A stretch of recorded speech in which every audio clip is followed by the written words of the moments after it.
this video, I'm gonna work through what is probably the most difficult type of exercise that you've been given so far. Um, that is when you're given a bass line without Roman numerals and told to harmonize it in four voices in a way that makes sense in terms of tonal function. Now, to do that, I made a little cheat sheet here. Seeing that we're in the key of A, I wrote out the triads that are based on each of the scale degrees. And I also wrote out their function as tonic, predominant, dominant, and tonic. Um, this is going to help me find patterns of tonic, predominant, dominant, tonic that exist in the bass line that I'm given. And it's also just going to help me build the chords and know which pitches are in them. So I put this here as a guide. Now, when dealing with an exercise like this, it always makes sense to start at the end. You know about resolving 5/7 chords, moving to one chords in root position, perfect authentic cadences. We've got one right here. And so let's resolve those voices. Let's put scale degree 1. There we go. Scale degree 1 in the upper voice. And if we want this to arrive at a complete one chord, that seems like a nice voicing in the tessitura of the different voices. Let's see how we get there from the 5/7.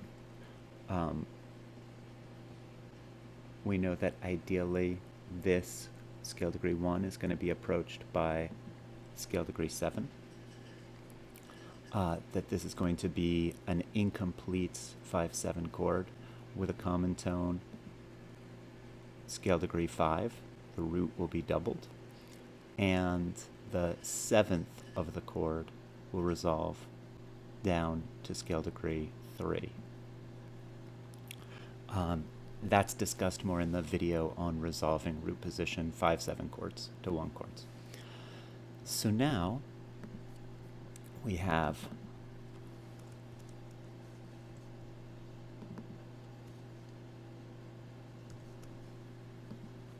a portion of the harmonization already done.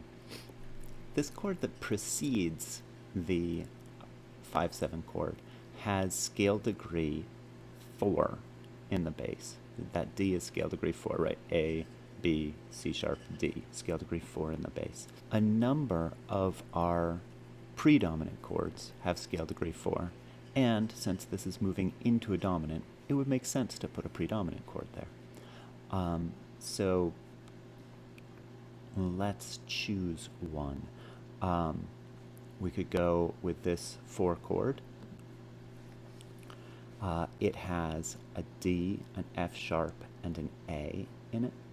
Oops. If we put that A so that we have contrary motion in the outer voices. Now we need to put the F sharp somewhere.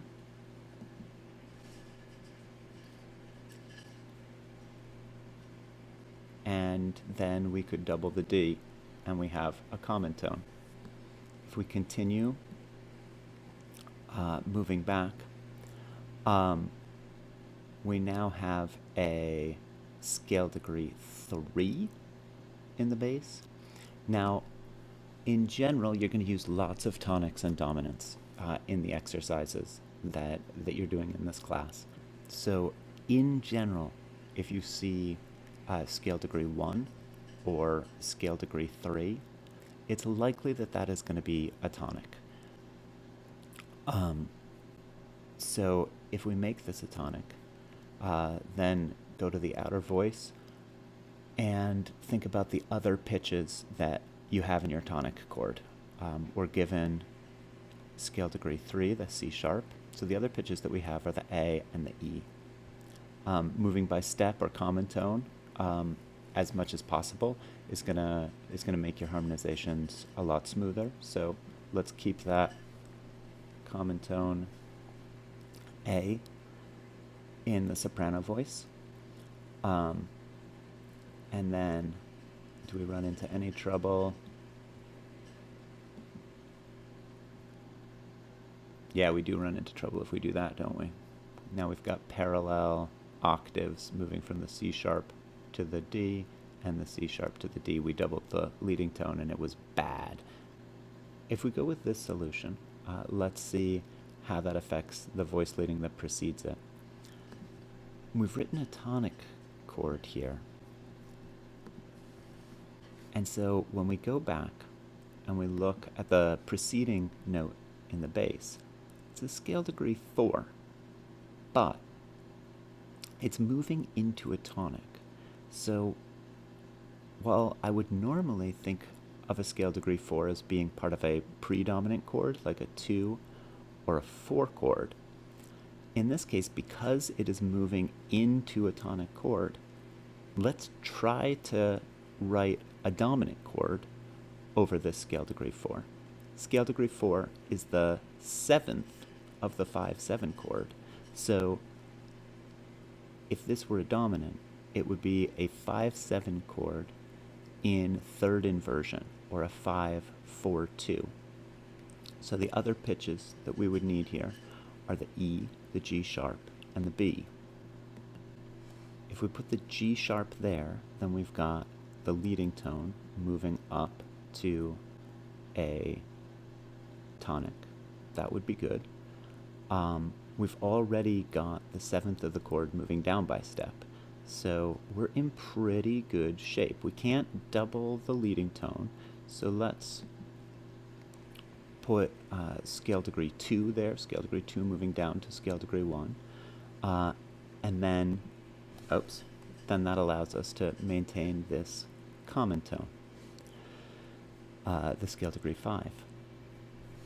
And there we have a gorgeous 5-4-2 chord moving to a first inversion 1 chord, a 1-6. We're almost there. We only have 2 more chords to go. Here we have scale degree 2 in the bass. Since we're moving into a dominant here, we might want to check out what predominants are available to us. We could try a 2 chord. Let's see what we've got here. We could put scale degree 2 in the upper voice because of that common tone. And then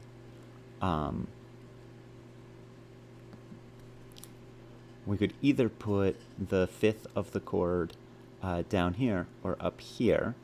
So I think either of these solutions are acceptable. And then we just have one more chord to write. It's going to be some sort of a 1 chord. We have 1 in the bass. It's the beginning of the exercise. So we have a perfect octave moving into a perfect 5th. Probably not the most beautiful harmonization in the world, but so far as I can tell, nothing illegal in it. So there you have it.